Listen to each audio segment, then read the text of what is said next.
इस तरह से आदेश देकर किसानों को कुचलना मैं समझती हूँ वो बहुत ही गलत है। और साथ ही में हमारी नेता प्रियंका गांधी जी जो जनरल सेक्रेटरी हैं, इंचार्ज हैं यूपी की, हमारे भाई सांसद दीपेंद्र हुड्डा जी, और जब सब कांग्रेस के साथी जो पीड़ित किसान परिवार हैं उनसे मिलने जा रहे थे तो उनको पूरी तरह से रोका गया। अब उनको हाउस अरेस्ट किया गया है, वो सत्याग्रह पर बैठ गए हैं। तो ये क्या अराजकता का माहौल है, जहाँ प्रदेश में और देश में 2 तारीख को हमने महात्मा गांधी जी की अहिंसा के पुजारी जो हैं उनकी जयंती मनाई।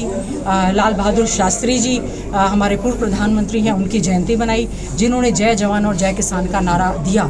इस लोकतंत्र में जहां संविधान की धज्जियां पूरी तरह से उड़ रही हैं, जय जवान और जय किसान का नारा देने वाले प्रदेश और देश में जवानों को ये कहा जा रहा है कि किसानों के आप सर फोड़ दें। अहिंसा के मार्ग पर चलने के लिए आप दिखावा करते हैं महात्मा गांधी जी की मूर्ति के आगे जाकर फूल चढ़ाने का, और शांति दूत बनकर आप गीता का जो संदेश देने की बात करते हैं। हमें बड़े दुख हुआ इस बात का। हमारे प्रदेश के मुख्यमंत्री मनोहर लाल खट्टर जी ने जो हिंसा का रास्ता अपनाने का जो संदेश दिया है, हम उसकी कड़े शब्दों में निंदा करते हैं। उन्होंने ये जो कहा है कि भाई इस तरह बात नहीं बनेगी, लठ ठालो और जवाब दो कि मुकदमे बनेंगे तो नेता बन जाओगे। युवाओं को रोजगार वो दे नहीं पा रहे हैं, किसानों को उनका अन्न मंडियों में खरीदा नहीं जा रहा है, लॉ एंड ऑर्डर की स्थिति बद से बदतर होती जा रही है। हमारा जो है प्रदेश पीछे होता जा रहा है हर लिहाज से।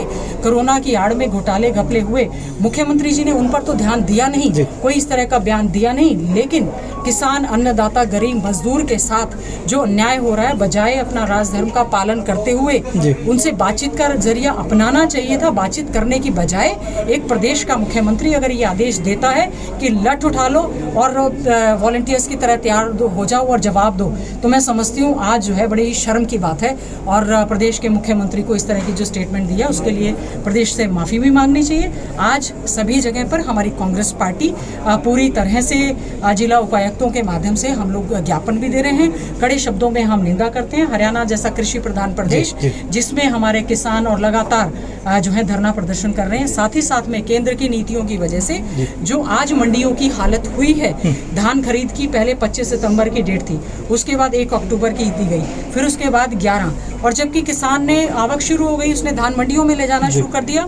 जब सारा किसान और कांग्रेस पार्टी सड़कों पर उतरी तब जाकर ये लोग एक फैसला करवा के लाए कि जो खरीद जो है वो 3 तारीख से शुरू होगी, जो कि आज भी शुरू नहीं हुई है। बाजरे की खरीद नहीं हो रही है, भावांतर भरपाई योजना के तहत कह रहे लिया जा रहा है। तो हम समझते हैं किसानों के साथ इस सरकार ने भद्दा मजाक करने का काम किया है। भारतीय जनता पार्टी की और जेजेपी की सरकार पूरी तरह से फेल है। जो अपने आप को ये कहते हैं, हम समझते हैं वो बहुत ही कृषि प्रधान प्रदेश में किसानों के साथ और अन्य लोगों के साथ बहुत बड़ा एक अन्याय कर रहे हैं। इसकी जो लखीमपुर खीरी में हुआ है, सुप्रीम कोर्ट के जस्टिस से उसकी जो है पूरी तरह से जांच होनी चाहिए। आप किस तरह से किसी को इंटर स्टेट जाने से रोक सकते हैं और किस तरह से लठ तंत्र का उपयोग जो है आदेश देकर किया जा रहा है। मैं समझती हूँ केंद्र की सरकार ने और राज्य की सरकार ने पूरी तरह से संविधान को कुचलने का और लोकतंत्र को कुचलने का काम किया है। पिछले 10 महीने से लगातार धरना प्रदर्शन चल रहा है। अब विधानसभा हो या फिर बॉर्डर है, लगातार आप जा रहे हैं, लेकिन जो सरकार है 700 सादतें होगी, उसके बाद भी इस तरह की जो बातें हैं, उससे क्या लगता है कि किस तरह जा रहा है ये सरकार का रवैया? देखिए, बड़ा ही दुख होता है इस बात का कि हमारे देश का नाम खराब होता जा रहा है, प्रदेश का नाम खराब होता जा रहा है। जहां हम इस तरह से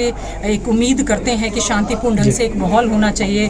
कोरोना की आड़ में हमने पता नहीं कितने लाखों लोगों को जो है वो खो दिया है। कोरोना की वजह से लोगों में डर का माहौल था, रोजगार चले गए हैं, लोग युवा बेरोजगार हो रहे हैं, पेपर लीक हो रहे हैं, यहाँ पर धान का, शराब का घोटाला हो रहा है, पोस्ट मैट्रिक का घोटाला हो रहा है, माइंस का घोटाला हो रहा है। इन पर चर्चा करने की बजाय सरकार जो है मैं समझती हूँ किसानों से अड़ी लगाने का काम कर रही है। उनसे बजाय इसके हम बार बार ये अनुरोध करते हैं कि प्रदेश के मुख्यमंत्री अगर उनसे सत्ता नहीं संभाली जाती है तो वो गद्दी छोड़ दे। क्यों उन्होंने प्रदेश में अराजकता के माहौल के लिए स्वयं वो आदेश दे रहे हैं। हमारे किसान जो है 700 से ज़्यादा शहीद हो गए और अभी भी उनके साथ जो है इस तरह का भद्दा मजाक कर रहे हैं।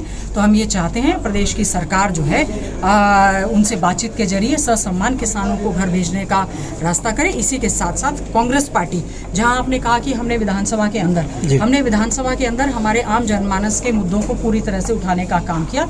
हम विधानसभा के अंदर और विधानसभा के बाहर, सड़क से लेकर विधानसभा तक और पूरी तरह से हरियाणा की जनता की आवाज़ को उठाएंगे, मुद्दों को उठाएंगे। हरियाणा में में इस तरह के से जो है हिंसात्मक घटनाएं न हो, इसके लिए हम लोग प्रयास करेंगे। इसी के चलते आदरणीय चौधरी भूपेंद्र सिंह हुड्डा जी, जो पूर्व मुख्यमंत्री, हमारे लीडर ऑफ ऑपोजिशन है, उन्होंने 10 तारीख को करनाल से विपक्ष आपके समक्ष कार्यक्रम की हम लोग शुरुआत कर रहे हैं। इसमें हम हर जिला हेडक्वार्टर पर जाएंगे, वहाँ की जनता के आवाज़ को सुनेंगे, उनकी समस्याओं को जानेंगे। और बीजेपी ने और जेजेपी ने जो मैनिफेस्टो में वायदे किए थे और जो उन्होंने करीबन 2 साल होने वाले हैं जो अपने वायदे पूरे नहीं किए हैं, बल्कि प्रदेश को पीछे ले जाने का जो काम किया, इन सभी मुद्दों को लेकर हम अपने कार्यकर्ताओं से, आम जनमानस से, किसानों से, महिलाओं से, सभी से बातचीत करके आगे का रास्ता तय करेंगे। भावांतर की बात की तो 600 रुपये हैं, ना तो किसानों को समझ आ रहा है ना आड़तियों को। अगर जैसे आप बता रहे हैं, अभी तक झज्जर मंडी में एक भी दाना किसान नहीं ले पाए,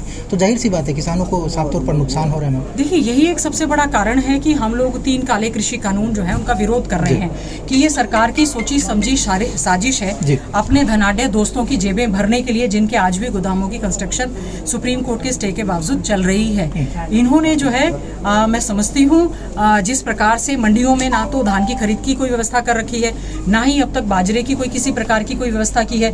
बाजरे का एक भी दाना कोई आवक नहीं है, क्योंकि खरीद ही नहीं रहे हैं। भावांतर भरपाई योजना के तहत केवल कह रहे हैं कि मात्र 600-700 रुपया जो है किसानों को देंगे, जब बार बार हमारी यही मांग थी कि APMC एक्ट को आप लागू करें। आप तो हरियाणा की, पंजाब की, जहाँ पर हमारी मंडियाँ बहुत ही अच्छे ढंग से मार्केटिंग बोर्ड हमारे काम कर रहे हैं, ये सरकार की साजिश है। इसीलिए हम काले कानूनों के खिलाफ है उनका, कि सरकार साजिशन जो है, यह एक पहला स्टेप देख लीजिए, यहाँ से उठाना शुरू कर दिया है कि बाजरे की खरीद वो नहीं कर रहे हैं, जबकि 2250 रुपया जो है मिनिमम सपोर्ट प्राइस बाजरे का किया गया है।